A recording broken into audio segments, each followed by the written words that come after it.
my phone fell out on the way down. Had to take it out of this little thing. Didn't worry about trying to put it back in the bracket.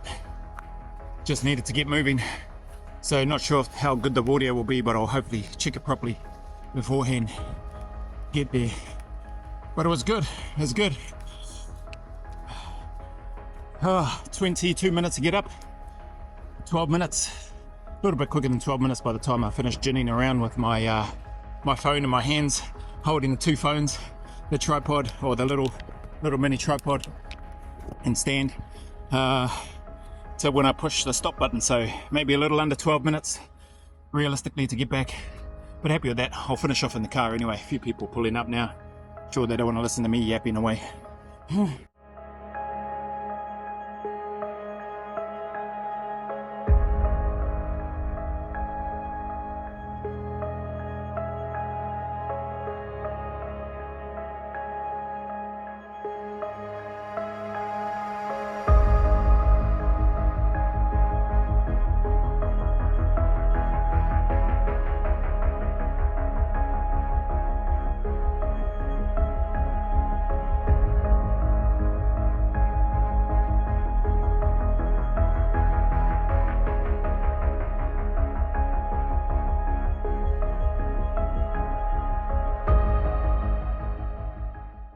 Kia ora, welcome back whānau.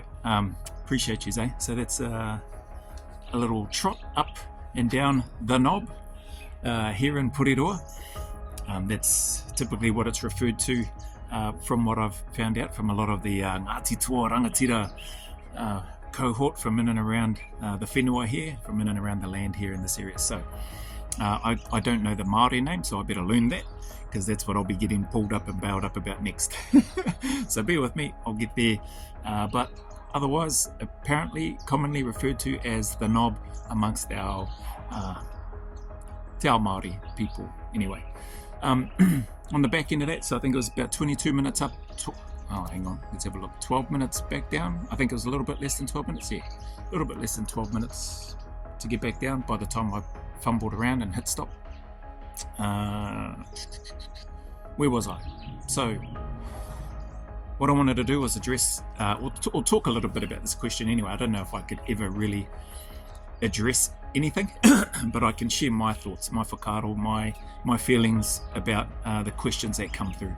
And just on that, so before I dive into this question to share my thoughts, I just want to reiterate for people that when I'm sharing about selection and the training approach, I'm talking about the approach that I adopted and that worked for me, and that I think would be a good place for anybody that would be looking to go on selection.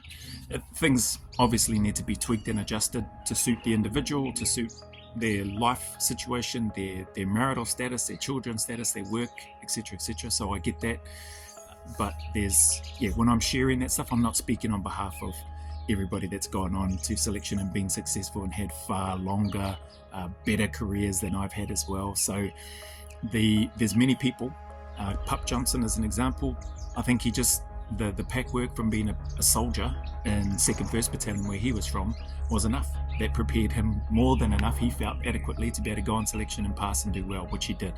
So yeah, just want to make that clear. When I'm sharing what worked for me, I'm not in any way trying to speak on behalf of others. There's some other people that may have just done, like I've said, that may have just done one pack session a week. I've never met anybody that's done that, but I would love to pick their brain and speak to them about how that worked and how long was that pack session, what sort of distance did they cover, what pace were they moving at, etc. I'd have a whole bunch of questions because I'd be interested and keen to know and understand that.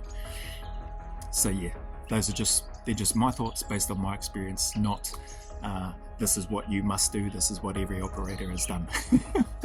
Yeah, so it'd be foolish for me to try to think that I could speak on behalf of the units and the individuals, the incredible individuals within them. So anyway, this question, yeah, from one of the members, man, I tell you what, every time I get a message from this person, it really lifts me up. Like the words that this person uses, the way that they go about communicating, the work that they do, which I won't get into. I don't know all the details, but I have a bit of an idea. And anyway, this person has come in with this question for me. There's one question I keep circling. I've backtracked it, reframed it, and still I'm trying to find a way through it. Yet it remains. It's ever present in the way I move throughout the day. And so this will give you a bit of an idea of the type of work that this person does. How do you operate? So to me, how do I operate in a civilian life where your tier 1 skills, mindset, and behavioural edge make you stand out like a needle in a haystack? It made me smile. I don't know if I stand out like a needle in a haystack, but I get where he's coming from. While most around you are the haystack themselves. So yeah, I think that's easy enough to make sense of. I'll come back to it. The question continues. Have I found a rhythm, a mode of operation, or a method that helps you stay sharp without burning out or dulling the blade whilst trying to blend in with the crowd? Be great to hear your perspective on this. Big laughing face, big smiley face. So yeah, awesome question, eh? Really thoughtful, really considered, and a deeply personal one. It's a question that I've found myself, I've been asking myself that sort of question for years now, having been in the civilian world for a long time. And it's also a question that comes up in conversation when I'm fortunate to catch up with former members of the units and that sort of thing. So yeah, it's definitely a bit of a tricky space. It probably sits in that whole transitioning from the Defence Force or out of whether you're Defence Force in general or whether you're transitioning out of an SF unit into civilian life. It definitely sits in that category because it is a it is a real challenge for people. So here's my whakaaro, here's my thoughts, here's my unorganised thoughts. I tried to organise them as best I could whilst I was on the trot up and down the knob today. I don't think that I personally stand out. I think I may have some traits and behaviours that people may look at and think, this is a bit strange or peculiar or whatever the case might be. Mannerisms, maybe the way I communicate, whatever. So that's that first part. I probably am just seen like the rest of the haystack, to be fair. That's just my opinion of myself, sort of in and amongst the civilian world.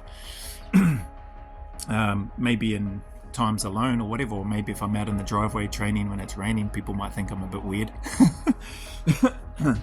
But those things aside, the other part of the question which really resonates with me, the whole thing does, but this part particularly resonates with me. Have I found a rhythm or mode or a method that helps me stay sharp without burning out? Here's the thing for me. I enjoy it. Like, people might say, oh, it's not healthy, it's not good to be wired all the time. I don't think I am, but for the most part, I think I'm pretty conscious. I just refer to it as situational awareness. I feel like I'm pretty conscious of the surroundings around me. Even when I'm looking at this camera, I know that I can see in the background of the camera, just in terms of where I position myself and just little things. So this is what really sort of stuck out to me as I was on my walk up and down the knob and thinking about this question and this person, because it's a real person on the end of this email that I've received, and I'm really, really grateful to have this connection with this person. And so for me, I embrace it. I enjoy the fact that I regularly, constantly, maybe a bit more than usual or a bit more than what's perceived to be normal, check my mirrors all the time when I'm driving. I'm looking at vehicles behind me. Is it the same vehicle? Are they following me? I'm conscious of when I'm in traffic, especially if traffic is busy. I'm conscious of where's my escape route. call me weird or silly or OTT, over the top, whatever. I enjoy that. Like I like. Am I always prepared? No, but I like having a plan, if that makes sense. If I'm out in public, if I'm in traffic, if there's traffic and that built up around, I'm thinking ahead as much as I can within whatever's going on in my mind, or regardless of where I need to get to or get back from, etc. I find myself constantly thinking about what could potentially happen here. Like where traffic is backed up here, somebody could be not concentrating, screaming down the motorway here, forgetting, and not paying attention, and next minute they rear end the next vehicle, who could rear into me, who could rear into that person, etc., etc. And it could just be that domino effect. So when I'm coming into, little things like that traffic, I'm looking to give a decent amount of standoff in case I do get bumped from behind, because then I don't want to get shunted forward and then praying the front of the vehicle up as well, damage the radiator, the motor, all that sort of stuff. So little things like that are in my head that's just when I'm driving. This is just one example, so I'll jump off that. If I'm out with my darling, if we're out having a meal, or if I'm out with the family, like I'm positioning myself back to a wall so I can observe the entry and exit, and I can see an alternative exit, or I can see places that could provide some sort of safety or cover if anything was to happen. Is there a high possibility of that happening here in Aotearoa, New Zealand? Probably not. But I don't find burnout from it. I enjoy it. There's a whole bunch of stuff I could dig into on that, just the shopping and moving around, etc., etc. Other things like at home, I don't think I'm any different to anybody else, but if I hear a noise in the middle of the night and that doesn't sound right, you can ask my wife. My kids don't know because they're fast asleep, but I'm up out of bed and I'm going and investigating and having a look to see where'd that noise come from. That's not a normal noise for in our house. Like, I feel like I'm pretty familiar with the noises in our home and around our home, and that's not a familiar noise. Or like, what is that? So for me, don't find burnout from that. I've been doing that for the longest time. Is that a tier 1 skill or whatever? I don't know. I do believe that for me, a number of those traits, awareness, as I refer to it as, I feel like I've developed those in my time in the military, in particular in my time serving within the Special Air Service. I don't think I developed that habit, being a standard infantryman. Not that there's anything wrong with that, but I personally didn't. Mind you, I didn't spend that long as an infantryman either. So, so my point to it being is, I would say embrace it. As long as you're not burning out, it's okay to be wired differently. It's definitely okay to be wired differently. And I think of the times, sometimes the hairs on the back of your neck stand up, or on your arms, you get those goosebumps, or you get a gut feeling, hey, something's not right here. I would much rather maintain that habit rather than try to dull it down and just blend in or be like everybody else, if that makes sense. So I hope that does. It's definitely a topic that we could dig into a heck of a lot more. It's probably something that may come up again during the live Q&As when I start doing those and giving notice, so that we can jump on and then have those sessions, the Zoom sessions and stuff as well, depending on which membership package people have chosen. So a method that helps you stay sharp without burning out or dulling the blade whilst trying to blend into the crowd. So that's pretty much my method. I enjoy it. I think it's healthy. I think it's good to be cognizant or conscious of your surroundings, and to approach things with a cautious mindset. Maybe not every time, but I feel like I approach most things, like going to the children's day out when they were younger and they've got a sports carnival or whatever. I'm still cautious about where we position things. I'm cautious not only for my own family and my own children's safety and well-being, but I'm cautious in looking out for others, like other young children that aren't mine. But if I see them wandering towards the side of a street or a road, you can guarantee I'm going to try to stop that young person from putting themselves in danger, and or get the attention of the parents, and or start moving my way towards, so that I can usher them back, or try to look after that person, if that makes sense. So I think those things, having that sort of hardwired in, I think that's a combination of upbringing and teachings and just observations and learnings and experiences over time. Because I would love for somebody, if I had lost attention and wasn't paying attention, and one of my children or somebody dear to me was about to be put in danger, I would love if somebody saw that, if they were able to call out, signal, prevent something from happening. Hope that makes sense. So anyway, embrace it is my advice and recommendation, and that's what I've found works for me. I enjoy it. Haven't been burnt out from doing it. Is the blade dull? It probably is a bit duller or blunter from blunt from what from what it used to be. I know I was definitely, and any soldier would tell you whether they were XSF or not. You come back off operations, like, you are so used to having your weapon with you everywhere. You're like, when you're walking around back in the civilian world, it's like something's missing. You know, you are missing something because you're not walking around with that weapon anymore. So that can take a bit of time to dial things back.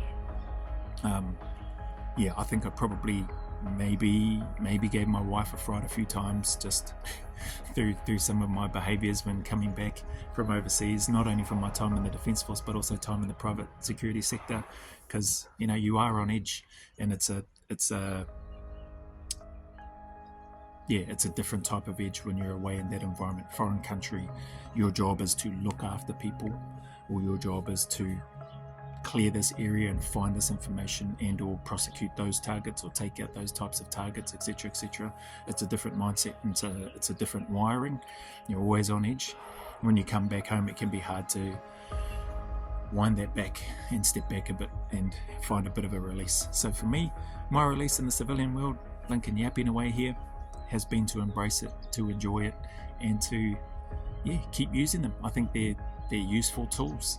Who knows when I might need to, you know, move the vehicle out of the way because I can see something's coming behind, and those people clearly must be distracted, or, you know, it doesn't look good here. So if I give myself a bit of space, I can move left or right, or if I'm stuck against the sideline, I can just move one direction and hopefully zip down the sideline to get out of danger if I need to. I don't think there's anything wrong with that. Is that OTT? I'm sure people will let me know in the comments, but there's a whole bunch of stuff, and I think just embrace it, enjoy it, utilize the skills and the training that you have. If something feels off, trust your gut, your instinct, and apply that. You know, if you've received that training for a reason and it served you well to this point, and it will, in my experience, it will continue to serve you well, even if nothing happens in those restaurants or in the shopping centre or at the kids' carnival or in the car. You can apply that sort of stuff anywhere. That's my 2 cents anyway. I just wanted to get that out before I go and get showered up, cleaned up, and then do a whole bunch of editing based on reactions in this video just from the training today. But also just want to always express my appreciation, gratitude, thanks for you all. Thank you, brother, for that question. You know who you are. I won't mention your name, but I definitely appreciate you. I appreciate your time, your comments, you choosing to be a member. Everything about it, as well as all the members, as well as all of those who are not members but give any time here. Thank you very, very much. As always, any challenges, trials, struggles that you may be going through, know that you're not alone. Know that hopefully you find some solace or some comfort or some type of upliftment in this channel if you happen to come across here, and know that you're not alone. No one trusts that you're not alone, regardless of how people appear on camera, including me, regardless of how they appear, how I appear, how we appear. I can 100% guarantee you that we are all going through stuff, going through our own battles, challenges, demons, whatever you want to call them. So know that you're not alone, and just keep turning up, keep staying in the fight, keep putting one foot in front of the other, and know and trust that better days are coming for you, my friend. Better days are ahead. The sun will shine again. There is a light at the end of that tunnel, no matter how dark and miserable it may seem. So just stay consistent, stay disciplined, and I promise you good things will happen. So anyway, as always, go always a little further. Remember, who dares wins, and who cares wins. And until the next video, a big mana wave coming from me to you, filled with my aroha, respect, appreciation, and gratitude. Always there for you all.